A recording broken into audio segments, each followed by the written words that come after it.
No sé si algunos de ustedes recuerden que en 1990 el ayuntamiento trató de celebrar los 450 años de la fundación de Zamora.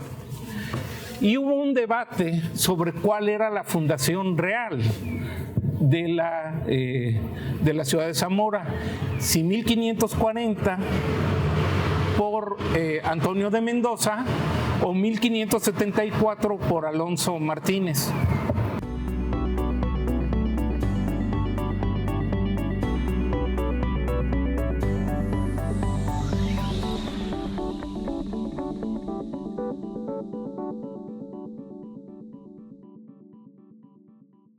Hola, buenas tardes, bienvenidos a todos.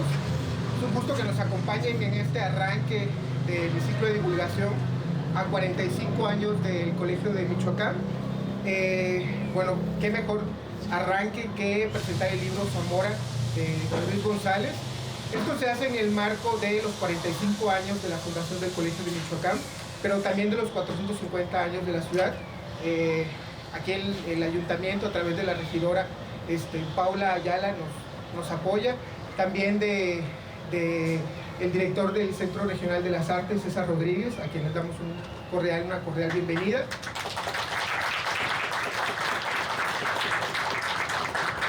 Y por supuesto al doctor Luis Arreoja, presidente del Colegio de Michoacán, a quien le cedemos la palabra para que nos dé unas palabras de bienvenida.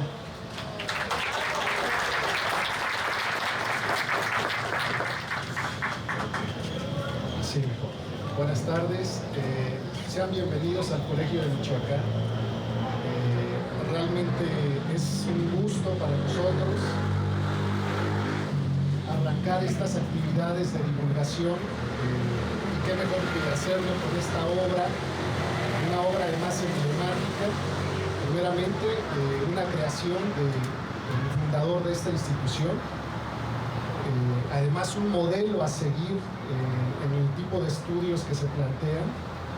El día de ayer inclusive estuve en la ciudad de Guadalajara platicando con el señor gobernador y el señor secretario general de gobierno, y me decían que en el marco de los 200 años de conmemoración del estado de Jalisco, una de las iniciativas que habían tomado se inspiraba precisamente en un proyecto que en cierta medida enmarca la creación de este trabajo.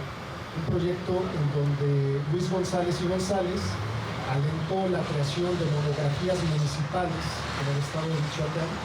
Por alguna razón no se hicieron las monografías de toda la entidad, pero creo que lo importante fue, en principio, que se hizo la de la ciudad de Zamora, y en segundo lugar, que sirvió como modelo para replicar este tipo de trabajos en otras entidades del país, ahora en el estado de Jalisco, ¿no? Simplemente desearles que disfruten este evento, agradecerles su compañía, agradecer la participación también del gobierno del estado y el gobierno de la ciudad, que también está de festejo, y qué mejor que el hijo de don Luis González dé una opinión sobre esta obra, y sobre todo que un historiador en proceso de formación, como es el comentarista Rodrigo, pues tenga la oportunidad también de dar su punto de vista, su opinión, sobre todo profesional, sobre una obra como es el devenir de esta ciudad. Muchísimas gracias. Buenas tardes.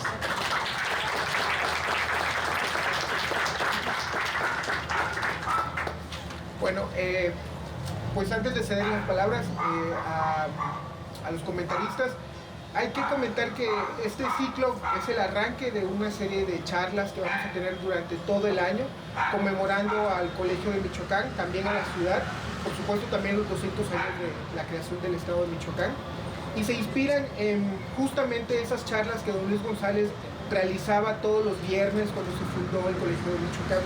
Así que esto es parte de retomar esa hermosa tradición del Colegio de Michoacán de abrir sus puertas a la comunidad, ¿no? Pues sin más preámbulo, les cedemos las palabras.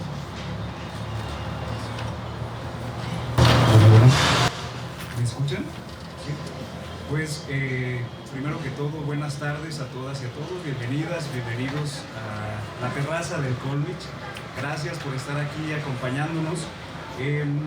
Antes de cederle la palabra al doctor Martín González de la Vara, quisiera hacer un breve comentario y leer algunas cosas que traigo aquí escritas.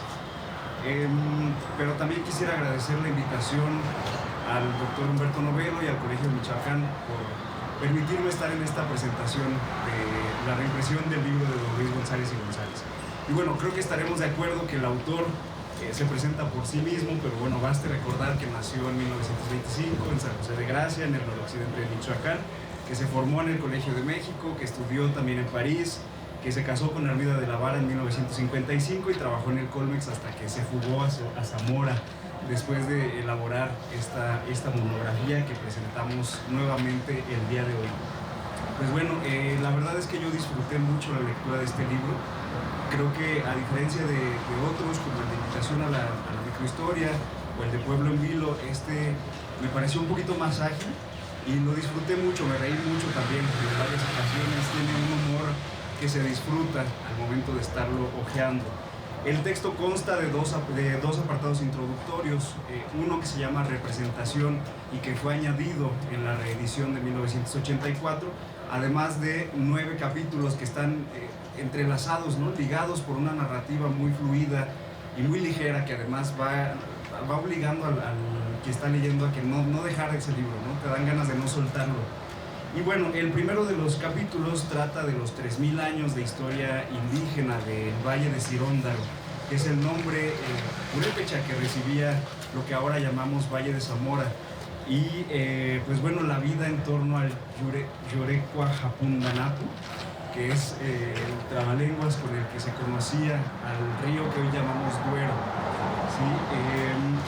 Que está españolizado con ese nombre. Y bueno, si en este primer capítulo don Luis nos habla de los primeros 30 años de presencia española acá en Ciróndaro, en el segundo de estos capítulos nos da algunas luces sobre los siglos de las sombras de Zamora, ¿no? El siglo XVI, el siglo XVII, cuando estudia precisamente la fundación y los problemas que hay en torno a la fundación de Zamora, que ya nos va a comentar el doctor Martín, y la primera infancia de esta villa, ¿no? Una isla de blanquitud en el oscuro mar afropurembe de los alrededores de Zamora.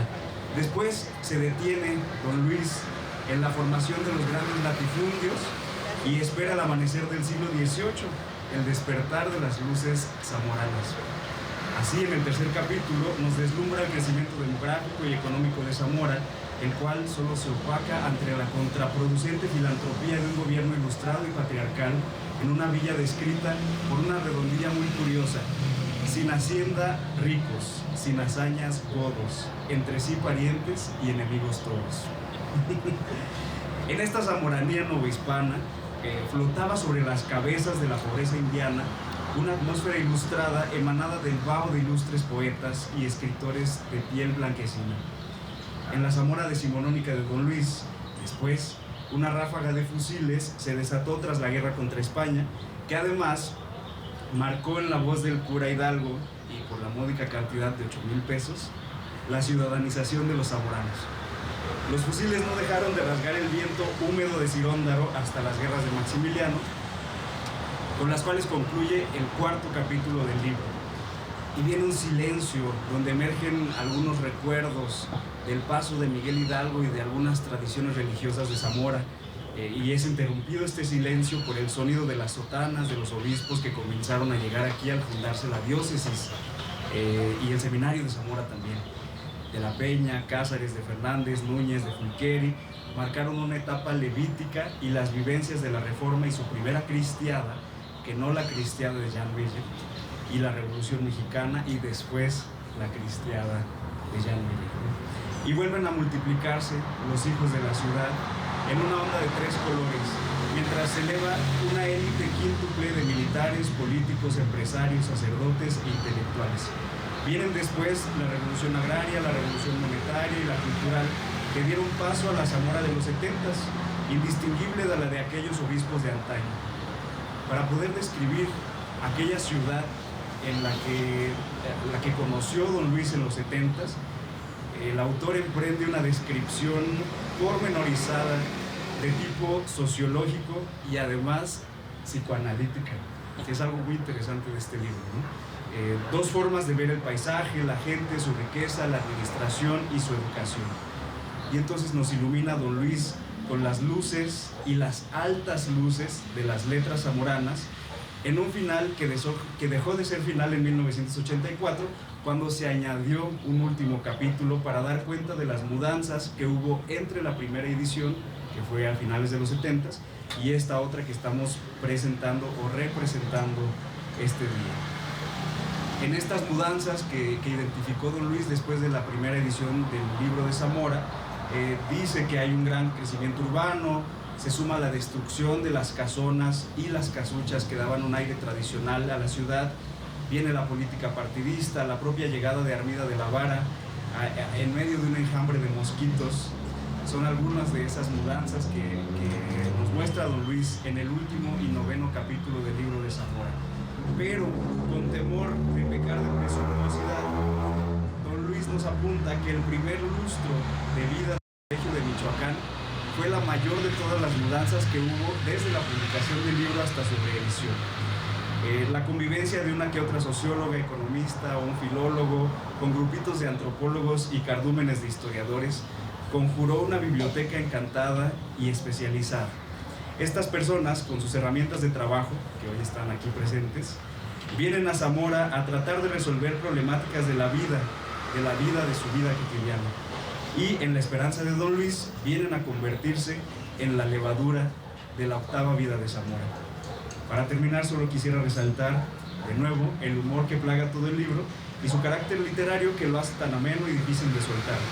Además, me permitiré leer una breve letanía zamorana extraída de las páginas de este maravilloso ejemplar que titulé Las 7 vidas de Zamora.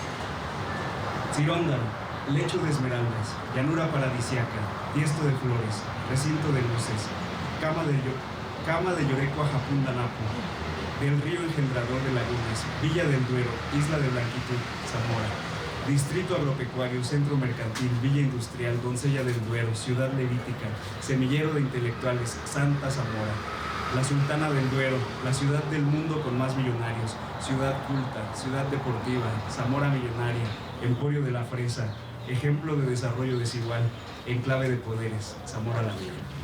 Pues bueno, eso sería lo que tengo que comentar. Y pues antes de cederle la palabra al doctor Martín, quisiera hacer una breve semblanza de su trayectoria, muy breve, que es muy amplia. Es doctor en Historia por el Centro de Estudios Históricos del Colegio de México e investigador en el Colegio de Michoacán desde 2001. Tiene más de 43 artículos y capítulos de libros publicados, 8 libros como autor y coautor, así como otros textos de distinto tipo. Investiga temas relacionados con la historia de la comida y de la frontera de México-Estados Unidos, sobre los que ha impartido clases en distintas universidades nacionales y extranjeras, y bueno, actualmente forma parte del Colegio de Michoacán, de donde es coordinador del Centro de Estudios Históricos, a quien le cedemos la palabra. Gracias.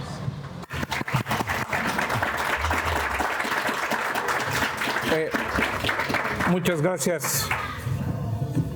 Muchas gracias, Rodrigo. Muchas gracias a ustedes por su presencia. Es muy grato presentar esta edición del libro de Zamora en un momento en que se conmemoran 2 aniversarios, pues el 450 aniversario de la Villa de Zamora y el 45 aniversario del Colegio de Michoacán, o sea, 10-1, pero bueno, ya digamos el Colegio de Michoacán y Zamora ya tienen casi medio siglo juntos en todo esto. Como ya se anotó, este libro tiene su origen en una serie de monografías municipales. Allá por 1976-77, Luis González, mi papá, estaba buscando la manera de salirse de la Ciudad de México y fundar una institución de investigación similar a la del Colegio de México en algún lugar, claro, como michoacano, pues quería que fuera en Michoacán y lo logró. Y tanteando aquí y allá se encontró con el gobernador Carlos Torres Manso. pues sí era priista, pero pues entonces todo el mundo era priista, no había oportunidad. Y el licenciado Torres Manso le habló de esta posibilidad de conocer a fondo los municipios. Entonces mi papá coordinó estas monografías municipales, lo cual escogió a unas 2 docenas de autores, algunos de ellos alumnos suyos, algunos que serían después profesores aquí en el Colegio de Michoacán, y les dio un machote sobre cómo hacer la monografía. Siendo historiador, pues le dio muchísimo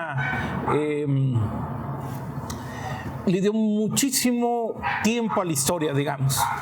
Generalmente las monografías municipales, que incluso hasta ahora se hacen, son muy acartonadas y cuadraditas, y empiezan diciendo la altura máxima de la ciudad de Tales, de acá, está en el clima BWA, en fin, son como muy acartonaditas.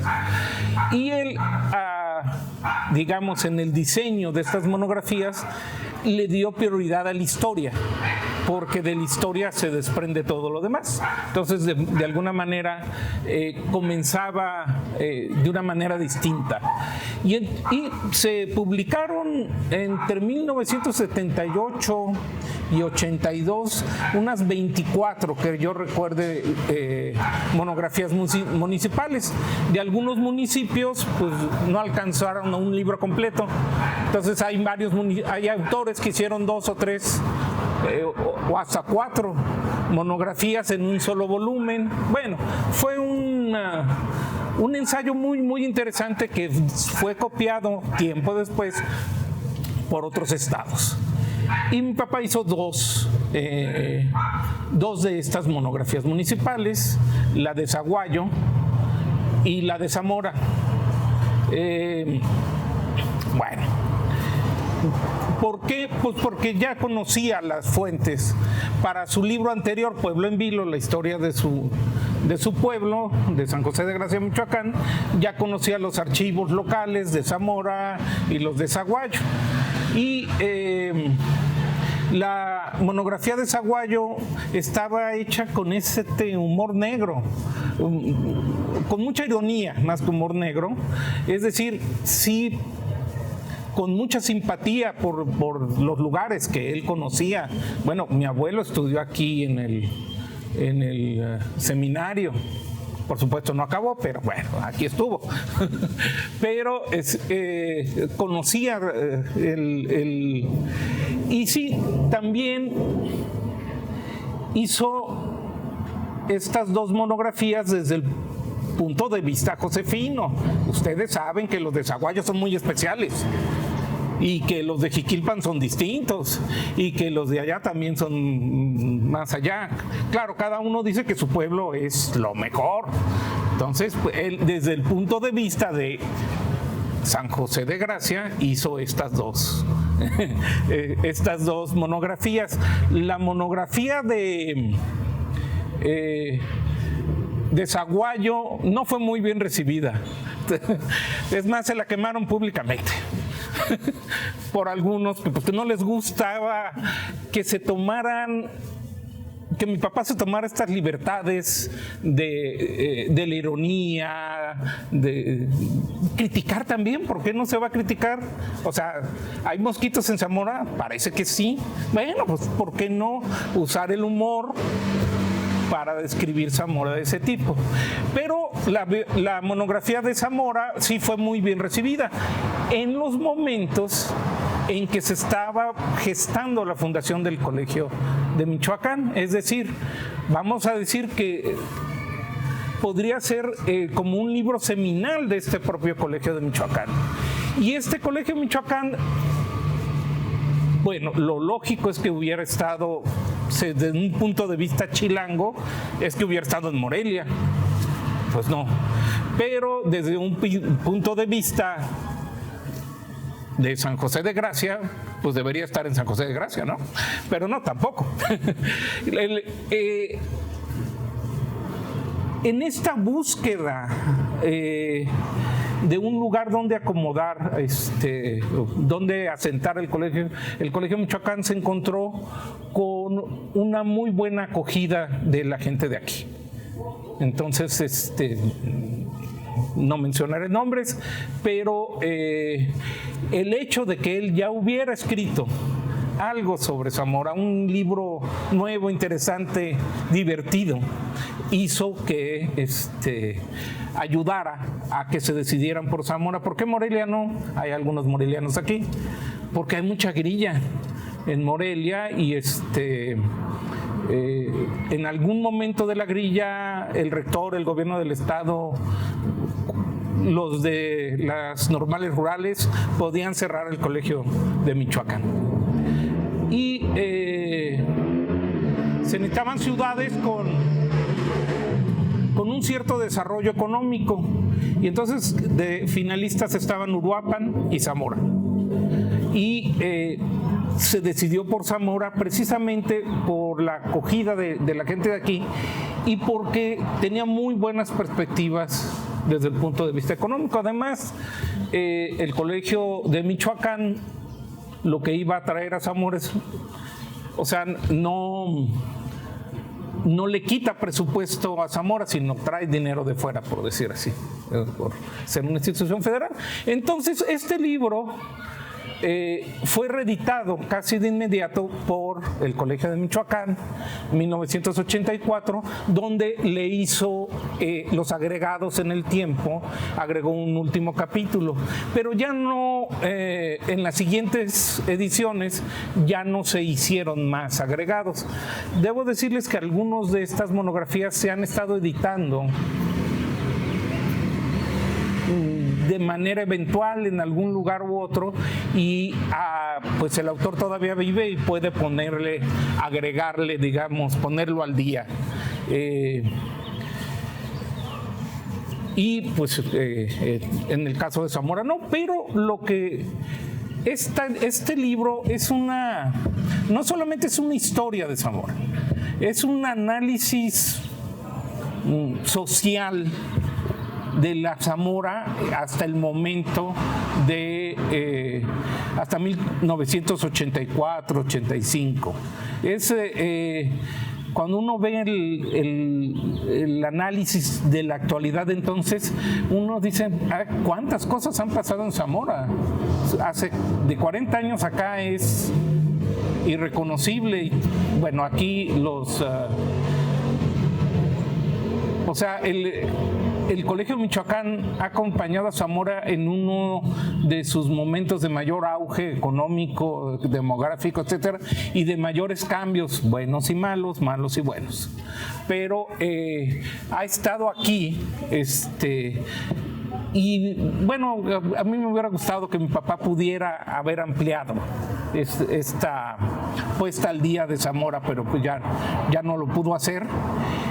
Y yo creo que nadie se atreve a tocar este libro, sino que hay que dejarlo como está. Y así se queda porque sigue siendo muy vigente. Ahora, es pues prácticamente es una historia de Zamora muy profunda, bien contada, basada en archivos, en lo que llamamos fuentes de primera mano, los historiadores, pero que se lee rapidísimo. Es muy disfrutable. Y sí, tiene mucho humor, porque incluso en el libro sobre San José de Gracia tiene sus ironías y tiene sus críticas hacia San José de Gracia, hacia Zaguayo. Y pues sí hay, pero no es una crítica,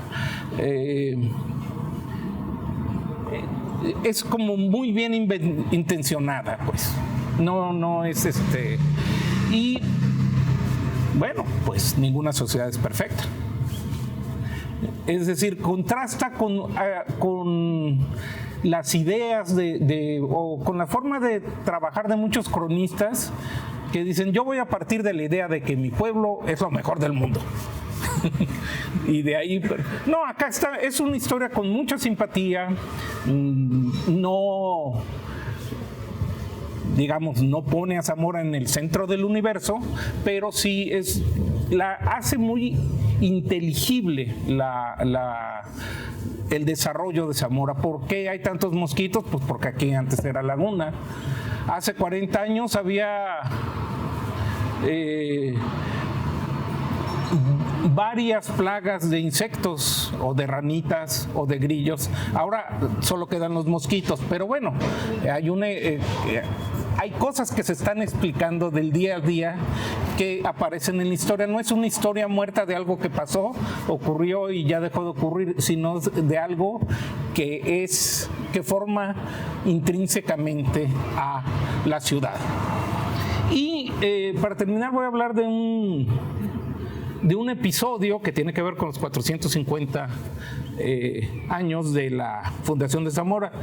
No sé si algunos de ustedes recuerden que en 1990 el ayuntamiento trató de celebrar los 450 años de la Fundación de Zamora.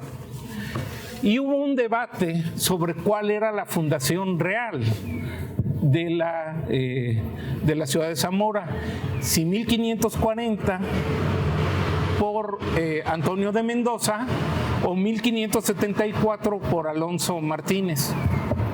Pues digo, como que daría más caché que fuera más antigua y que lo fundara un virrey, pero se demostró claramente que la fundación es de 1574.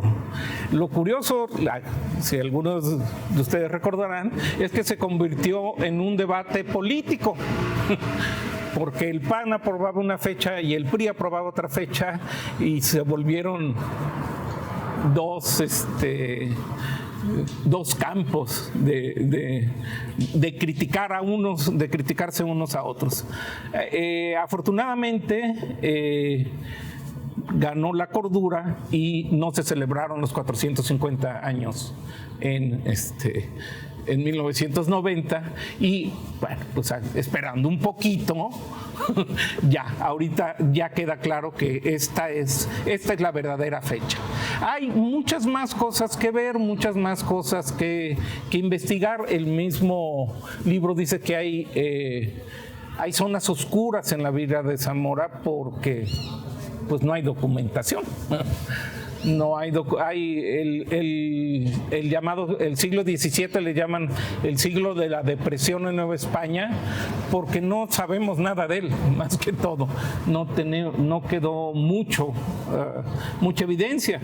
Pero bueno, al final este es un libro pues que se puede decir homenaje a Zamora, donde alguien que lo lee, alguien de fuera entiende muy bien el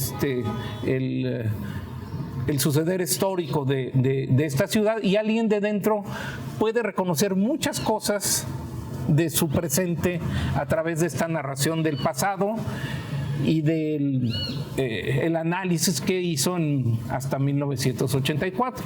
Es decir, es una lectura muy, muy recomendable, muy fácil y realmente que genera mucho interés en quienes la han leído.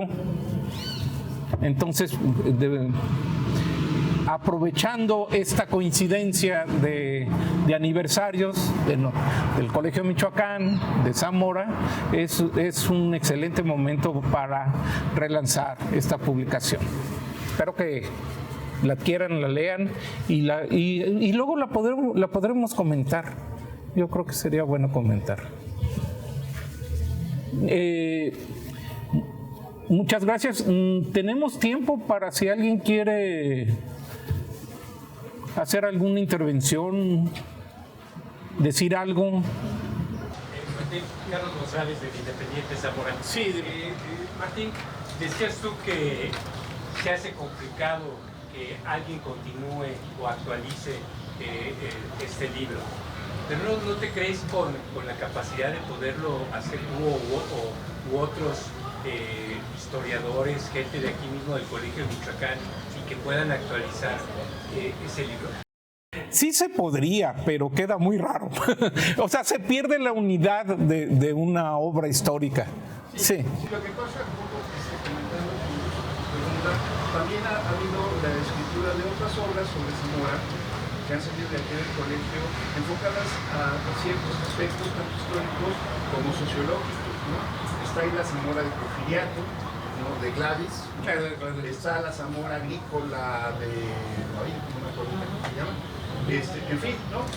Sobre todo yo lo digo por la actualización, por ejemplo, al año 2000. Lo que yo le pediría más bien no tocar el libro sino hacer un balance de los 45 años de el acompañamiento del colegio. Claro, a Zamora. eso sí se puede hacer.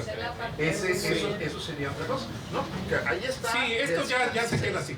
A 1985, ¿no? Ajá. ¿Qué pasa del 79 a la fecha? Exacto. Porque efectivamente ha sido una serie de cambios radicales. Zamora era el lugar de paso entre Morelia y Guadalajara, obligado, ¿sí? Y eso de alguna manera pues, fue detonante de muchas cosas, no solamente agrícolas, sino también de transportes y demás, ¿no? Y cuando metieron la autopista en los 80, bueno, pues ahí ya desviaron una gran cantidad de flujo, ¿no? Todo eso hay que contarlo. Sí, hay mucho. Pero es una historia contemporánea, es una historia más contemporánea. Sí, el cambio de los pioneros del Colegio de Michoacán a la Zamora actual es un cambio muy, muy grande que no todas las ciudades han experimentado.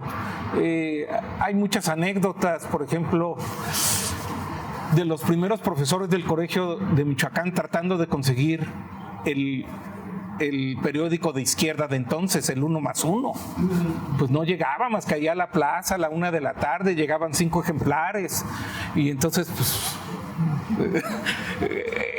era otra Zamora, era otro colegio también. Y sí, tenemos... Sí, es una historia de un acompañamiento que nos hemos hecho.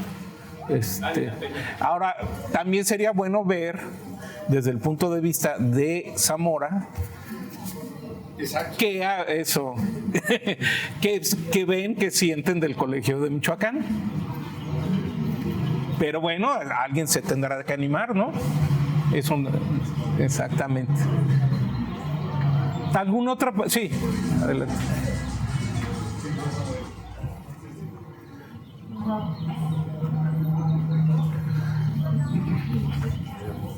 Bueno, muchas gracias por la exposición. No te vimos. Bueno, muchas gracias por la exposición. Muy interesante toda esta cuestión de la microhistoria. Y bueno, me hizo pensar mucho en la microhistoria justamente. Y la pregunta específica es bueno, cuando yo leía Zamora, tuve el placer de encontrarme la primera edición. Me comenzaba, digamos, a interiorizar en el proceso histórico, ¿no? De Zamora a lo largo del tiempo, o sea, son miles de años que toma, ¿no? Entonces, cuando vemos, digamos, la microhistoria italiana y Menocchio y todo ello, como que uno se queda en el siglo XVI, ¿no? Y es como que el molinero y todo eso a partir del siglo XVI. Y entonces, ¿cómo notarían las diferencias entre cuáles serían las comparativas entre la microhistoria de Luis González y Ginsburg, ¿no? Pues son bastante distintas porque la visión de Luis González de una microhistoria es la historia de un lugar pequeño, más bien de un lugar entrañable, vista en todos sus fenómenos políticos, demográficos, culturales. Y la historia italiana a la que te refieres es ver a través de un caso todo el entorno.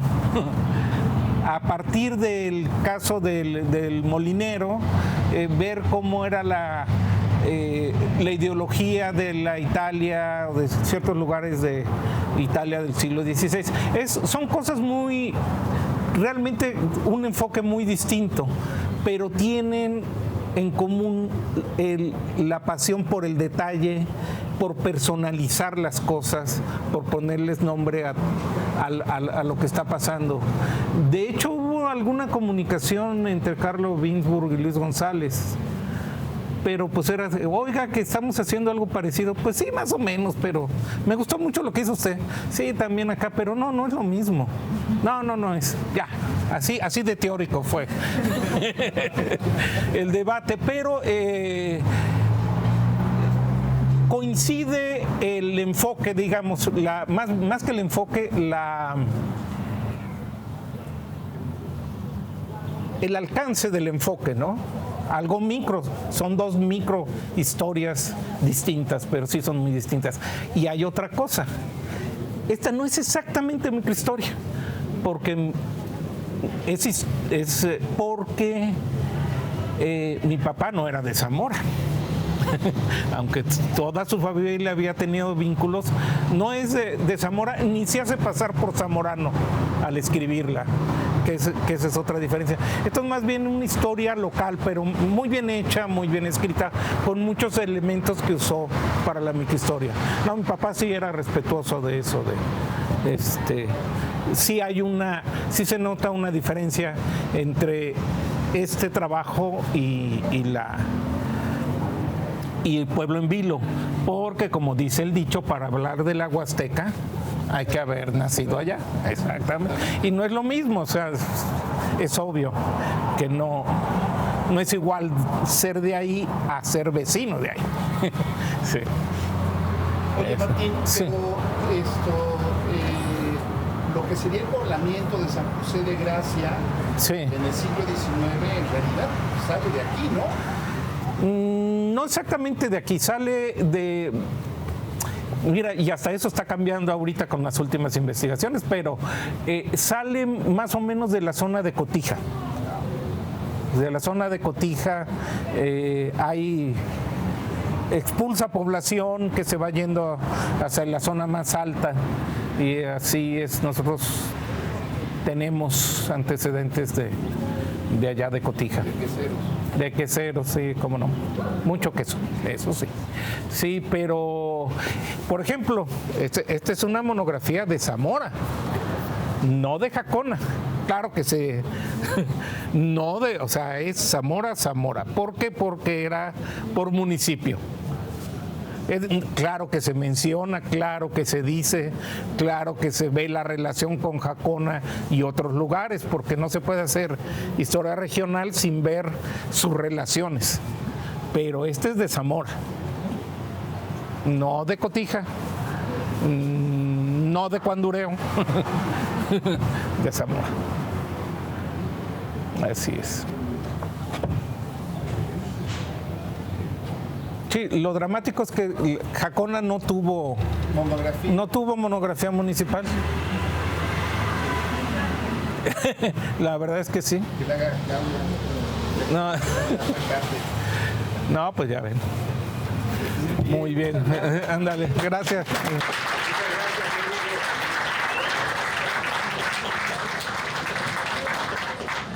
Pues antes de despedirnos quisiera agradecerles su presencia, sugerir a las y los estudiantes del Colegio de Michoacán que se acerquen a este ejemplar, porque como dijo el doctor Martín, es un trabajo seminal del colegio y que podría ser un ejemplo de lo que se podría trabajar, porque combina historia demográfica, historia económica, todo lo que se supone que estamos aprendiendo aquí.